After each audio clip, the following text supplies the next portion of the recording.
Salve, salve povo do YouTube, eu sou o jornalista Felipe Moura Brasil. Nesse vídeo eu vou comentar o exemplo de coragem da Ucrânia em sua legítima defesa contra a invasão e os ataques russos e também a covardia de Jair Bolsonaro. Lembro a vocês de se inscreverem no meu canal de jornalismo independente do YouTube, clicando no botão inscrever-se, ativem o sininho para receber as próximas notificações e lembre-se de curtir, comentar, compartilhar e divulgar esse conteúdo, que isso ajuda a fazer esse vídeo chegar a mais gente. Muito bem. Vamos fazer aqui uma breve recordação da ordem dos acontecimentos. Jair Bolsonaro esteve lá na Rússia, pouco mais de uma semana antes da invasão, e as tropas russas, por ordem de Vladimir Putin, já estavam ali alinhadas na fronteira com ameaças e um conflito iminente. Por isso, Bolsonaro foi até criticado por ter ido, mas como se não bastasse ele ter ido lá nesse momento sensível, ele ainda diz que somos solidários à Rússia, e que a leitura que eu tenho do presidente Putin é que é uma pessoa que busca a paz. Como se Jair Bolsonaro tivesse leitura de alguma coisa em primeiro lugar. Tem até aquele vídeo que eu divulguei um tempo atrás dele dizendo que não lê tudo aquilo que ele assina como presidente da República, que às vezes são mais de 20 páginas, que tem que interpretar também.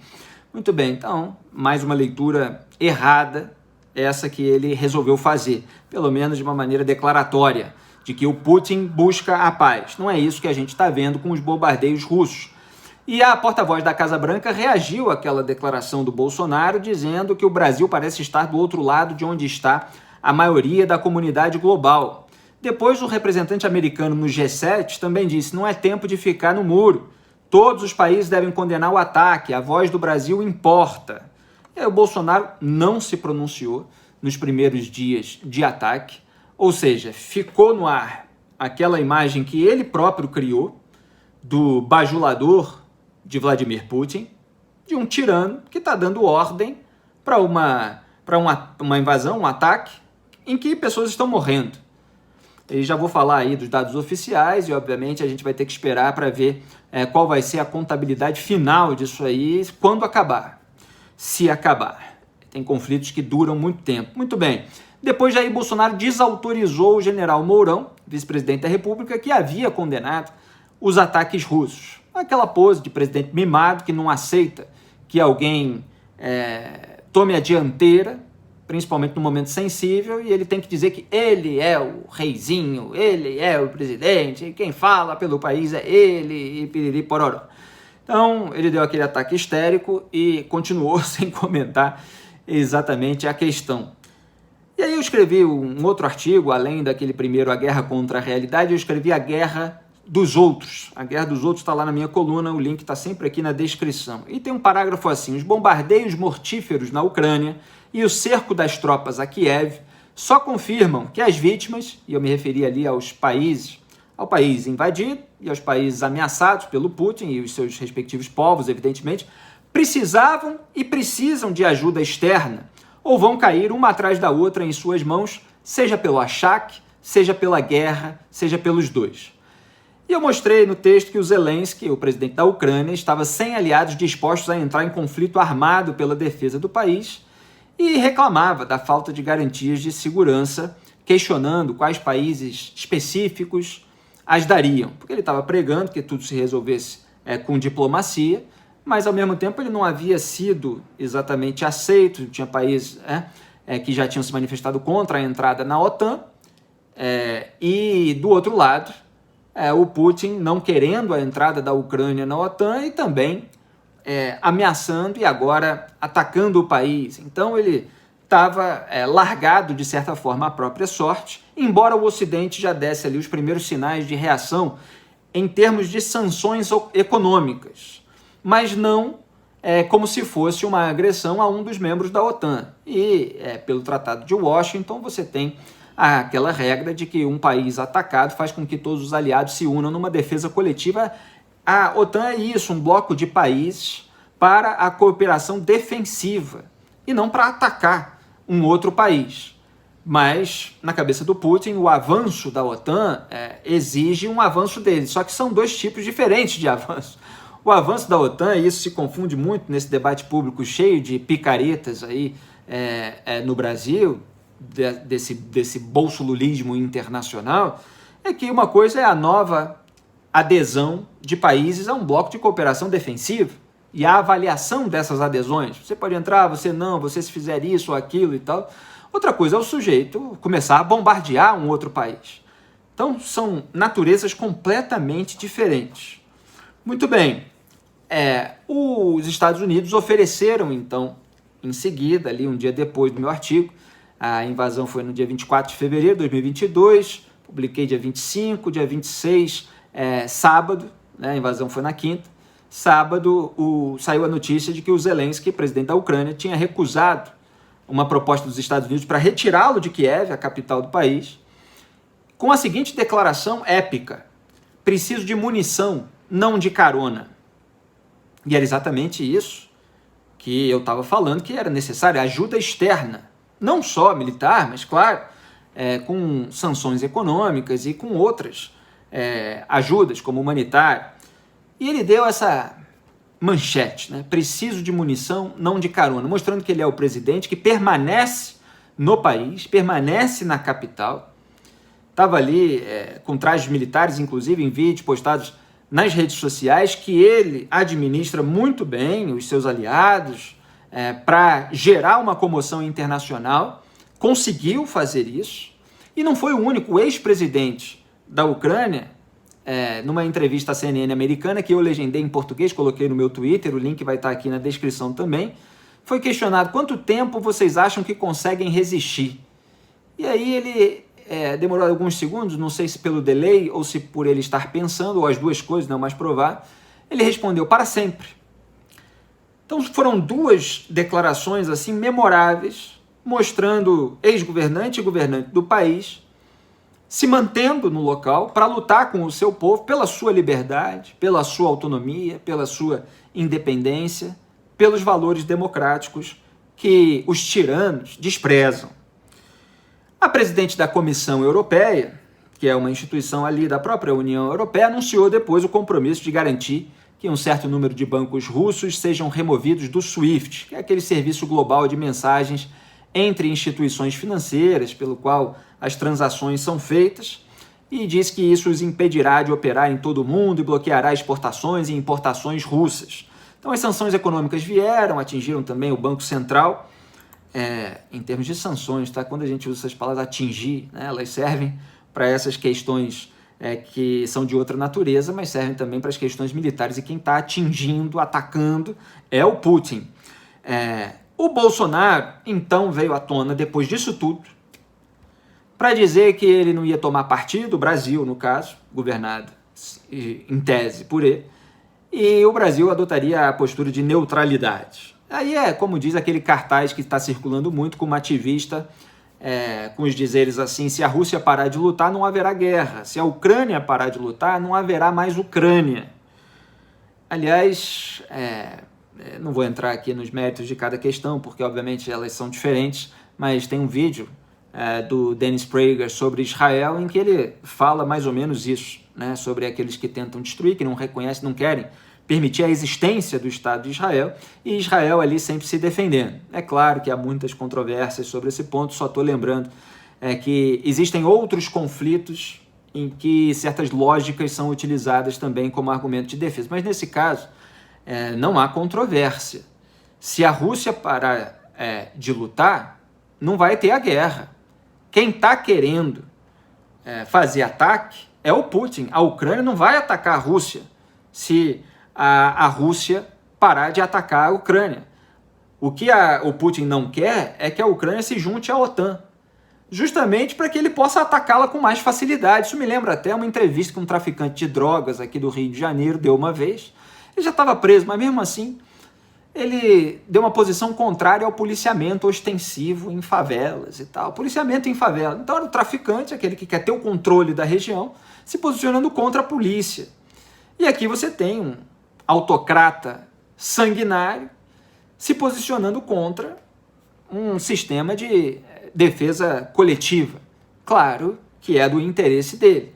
O interesse, a sanha imperialista que o Putin tem de restabelecer o território da antiga União Soviética. Eles perderam 100 milhões de pessoas, 30% do território. Então, nesse resgate de um passado idealizado, que mostra esse lado reacionário do Putin, ele tem o desejo de reestabelecer a antiga União Soviética, só que sob o domínio dele. Não quer dizer que vai ser igual o sistema de governo e tal, mas quer resgatar esse passado em termos de superpotência. E aí, o Jair Bolsonaro continua nas suas declarações passando pano para o Putin. Falou para a repórter: você está exagerando na palavra massacre, não há interesse por parte de um chefe de Estado de praticar um massacre onde quer que seja. Vejam como o presidente se expressa mal. Não há interesse por parte de um chefe de Estado de praticar um massacre. A história refuta essa declaração. Vários chefes de Estado praticaram massacres. Fidel, Mao, Stalin, Hitler. Todos foram responsáveis por fuzilamentos, por massacre, por câmara de gás, no caso do Holocausto, que veio à tona aí nas semanas anteriores a essa guerra, no debate público brasileiro, resgatamos o histórico do nazismo. Muito bem. Então, enquanto Jair Bolsonaro está dizendo isso, os dados oficiais do governo ucraniano dizem que morreram já 352 pessoas, incluindo 16 crianças e 2.040 civis estão feridos. E isso foi confirmado aqui no Brasil pelo encarregado de negócios da Ucrânia, no nosso país, Anatoly Tkach. Esses nomes são complicados de pronunciar. Então, se 620 mil, mais até, brasileiros mortos por Covid-19 não renderam a empatia do Bolsonaro, não seriam 352 ucranianos que renderiam.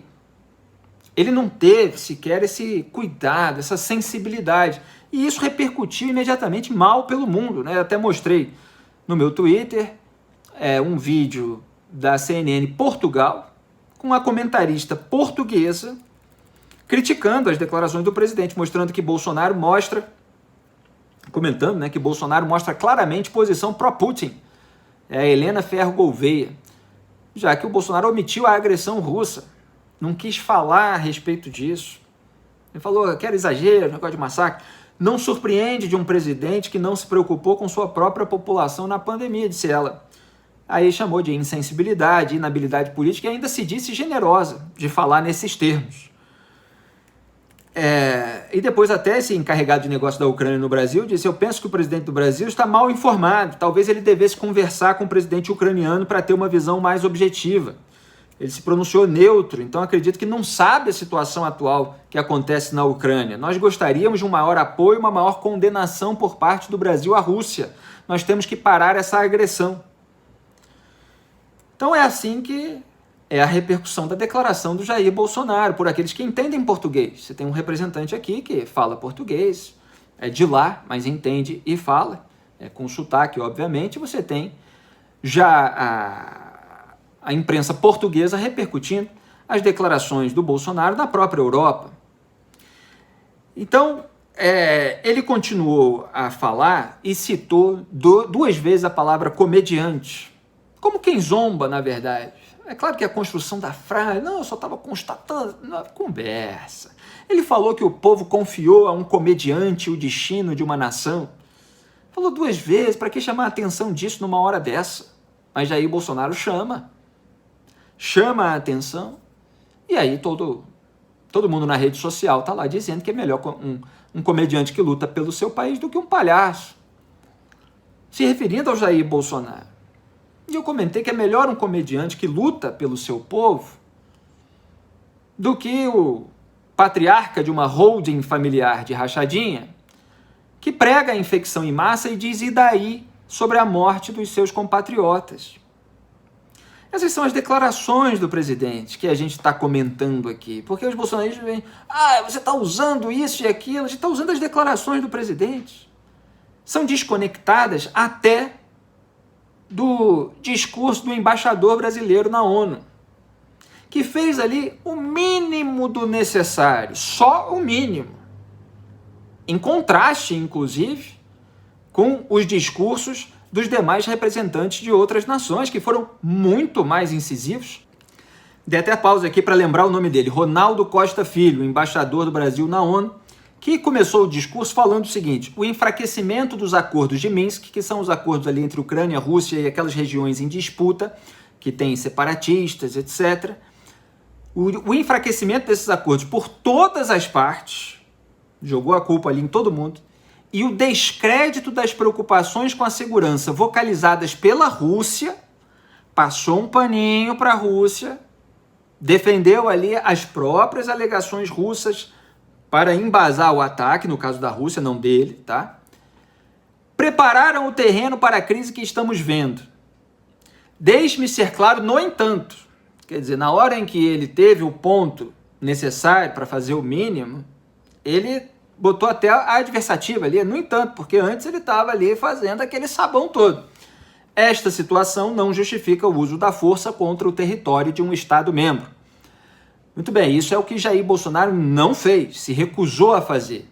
Mas o embaixador brasileiro na ONU está lá seguindo a Constituição brasileira, que tem lá no seu artigo 4º, acho que é o item 4, inciso 4, sei lá, rege-se nas suas relações internacionais o Brasil, né? Pelos seguintes princípios: não intervenção é um deles. Então o Ronaldo Costa Filho fez o mínimo necessário com todo aquele sabão diplomático, enquanto os outros líderes estavam lá metendo pau, baixando o porrete verbal no Putin e na Rússia. E o embaixador lá, cheio de senões, né? Ambos os lados descumpriram os acordos, os pleitos da Rússia foram ignorados, as sanções à Rússia são inconvenientes para todo mundo. Porque ele tinha dito até numa sessão anterior, vou resgatar aqui porque eu tinha colocado nos stories, o fornecimento de armas, uso de cyberataques e aplicação de sanções seletivas podem agravar o conflito. Ele afirmou ali, alertando para o aumento de risco de confronto direto entre a OTAN e a Rússia. Olha, pode agravar a situação da população da Ucrânia não fazer nada disso. Então as sanções, a reação, a própria ajuda militar que passou a acontecer, depois que demorou a acontecer, veio inclusive da Alemanha, dependente aí de gás russo, está se colocando em risco também em relação a essas coisas, porque Jair Bolsonaro supostamente está lá defendendo fornecimento de fertilizantes para o Brasil, né? Já vou falar disso. Agora os outros, até em razão da comoção mundial, estão ali numa escala de valores correta, defendendo em primeiro lugar a vida. E sabendo que um autocrata reacionário com sangue imperialista que invade um território, e já não é a primeira vez, né? Já anexou Crimeia, etc., ele pode se tornar uma ameaça ainda maior para o restante do Ocidente. Então o país age. No mínimo, se condena, como fez, né? Ali nesse ponto mínimo de incisividade, o embaixador, a incisividade mínima, né, que eu quero dizer. E Jair Bolsonaro não fez nada disso, mas ele estava lá fazendo esse alerta aí contra as sanções, falando para tudo se resolver diplomaticamente. Ora, mas isso depende da vontade unilateral da Rússia também. Já teve aí a primeira reunião, usaram Belarus, né, a antiga Bielorrússia, em 1991 mudou de nome, justamente para enfatizar a sua independência, a sua autonomia, e não foi ainda fechado esse acordo, né? A Rússia quer a desmilitarização, quer o reconhecimento oficial da Crimeia como dela, e a Ucrânia quer que as tropas russas vão embora, para começo de conversa, né? E Putin não está a fim de fazer isso. Então, assim, é muito fácil você criticar as sanções e omitir que, sem você atuar de uma maneira dissuasiva para o avanço das tropas russas, elas podem avançar e as pessoas serem mortas e um país inteiro se render a essa sanha. Então, são pontos aí importantes de serem abordados, mas pelo menos, repito, o elemento de condenação pontual estava lá na fala do presidente Jair Bolsonaro, não. E isso foi de uma covardia atroz. Ele podia ter falado as coisas de uma maneira diplomática, podia ter falado as coisas sem uma condenação eterna ao país, sempre reverenciando o povo e tal, mas ele fala da pior maneira, porque ele não tem noção nenhuma das consequências dos seus gestos, da sua palavra. É um presidente mimado, provinciano, mais preocupado com os seus próprios interesses, principalmente eleitorais nesse ano. Tanto que ele está lá preocupado com os fertilizantes porque atendem a uma base de apoio dele, que é o agronegócio. A agricultura, os agricultores, que precisam ali do fertilizante, porque embora se acredite que tudo se planta no Brasil, dá certo, funciona, maravilhoso, mas a gente tem uma boa parte do solo que é pobre em nutrição, então precisa que essa capacidade nutricional seja turbinada para o aumento da produtividade. O fertilizante, como o nome diz, torna mais fértil. E como é uma base de apoio, e uma base de apoio que está aí, inclusive, aliada de veículos da comunicação, é uma base financeiramente muito forte aí do presidente. Então você tem os empresários às vezes bolsonaristas, às vezes bolsolulistas da comunicação, que tem um pé em cada canoa, que estão amparados aí pela turma do agronegócio também. Então, para o Jair Bolsonaro é muito importante manter esse apoio lá, e aí, para isso, ele passa pano para um tirano que está invadindo outro país e resultando em mortes de pessoas. Então, quer dizer, falta um mínimo de senso moral, um mínimo de ímpeto de universalidade e, obviamente, o mínimo de habilidade política. Em contraste, Zelensky está lá dando um show, já que se enfatizou tanto que ele era um comediante, mas em termos de patriotismo, em termos de coragem, em termos de bravura. Até esse momento, vamos ver o que vai acontecer depois, obviamente, mas ele soube usar as redes sociais e a internet a seu favor, enquanto o Putin, anacrônico, está lá junto com a sua mídia estatal, que repercutiu o Bolsonaro como garoto propaganda do Kremlin, falando que os ucranianos confiaram o destino da nação a um comediante, e não conseguiu ficar com uma boa imagem no exterior. E essa comoção nacional, mundial, levou justamente àquela ajuda externa que eu estava cobrando lá no meu artigo de sexta-feira, antes de a Alemanha e outros países passarem a atuar. E aí veio uma avalanche de medidas, até as gigantes do petróleo aí estão rompendo com a Rússia, até a FIFA suspendeu aí a Rússia de torneios internacionais de futebol, inclusive da Copa do Mundo. Você teve medidas também marítimas, de proibir navio russo de passar aqui, de proibir navio russo de chegar lá, para além de todas aquelas que eu já citei, que, enfim, estão ganhando maior proporção aí no debate há dias. Então você tem esse contraste da coragem e da noção de responsabilidade, de consequência das suas palavras e ações por parte do presidente ucraniano, e essa covardia e esse interesse maior com os seus próprios temas por parte do Jair Bolsonaro. Ele atacava a China, por exemplo, durante a pandemia, quando a população brasileira ainda não estava completamente vacinada e precisava dos insumos chineses. Aquilo era uma questão vital, literalmente, para o povo brasileiro. Não é porque a ditadura chinesa não mereça crítica, merece, obviamente. Os bolsonaristas que são picaretas, a claque que eu estou dizendo, aquela que fatura alto, ficava espalhando que todo mundo que zelava pela vida dos brasileiros, para que Jair Bolsonaro tivesse o mínimo de habilidade diplomática num momento sensível, era defensor da ditadura e tal, etc. E ele passou a colocar o rabinho entre as pernas quando ele se deu conta das consequências depois de muita pressão nacional e internacional. Mas naquele momento era mais interessante para ele posar de direitista, já que ele não tinha ações práticas para mostrar para o seu eleitorado nesse sentido. Ele é um sujeito fisiológico do Centrão, assumiu que era do Centrão depois, evidentemente, da eleição de alguns anos de governo, não antes.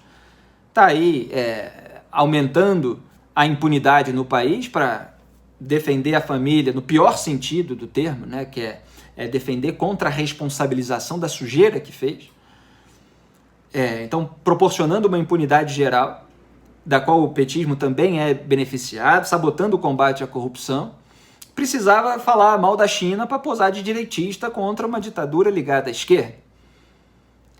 E agora, também sem respeito às vidas que estão sendo perdidas na Ucrânia, ele não faz aquilo que é necessário quando um país está atacando o outro. Quer dizer, a vida humana para ele não é prioridade. É uma outra escala de valores em que os seus interesses pessoais, particulares, privados, nesse ano principalmente eleitorais, estão acima de qualquer coisa, é aquilo que faz ele se mover. Ou, evidentemente, se omitir. Eu sou Felipe Moura Brasil, a gente ainda vai falar muito sobre essa guerra, então eu deixo outros pontos para os próximos vídeos. Não se esqueça de se inscrever aqui no canal e de compartilhar esse conteúdo. Um grande abraço, até a próxima.